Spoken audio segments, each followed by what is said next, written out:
there's like a race going on right now to try to find an effective treatment.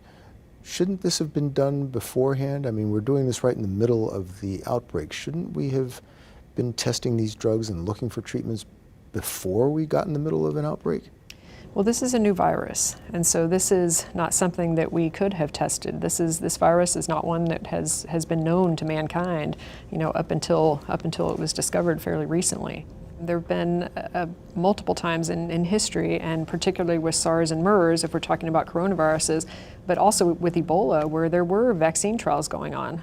But the problem is, it's difficult to do vaccine trials when there aren't a lot of cases. And so if, when these vaccine trials are coming up, there may be an outbreak going on, but by the time they really get geared up, there may not be a lot of cases of those illnesses anymore. And so it's very difficult to study a vaccine when there aren't any cases of the illness. And then often funding does dry up. So people get very excited about, let's find a vaccine for Ebola when there's an Ebola outbreak.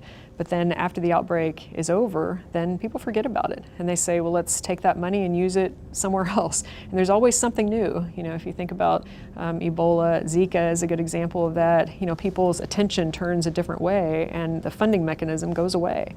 And that's unfortunate because then we may never find, a vaccine to some of these illnesses that, and it may come back to hurt us in the future. So we really need to make sure that when we're funding research that we think in the long term and not necessarily just fund, in the short term while that outbreak is going on, but also continue that work even after the outbreak is over with.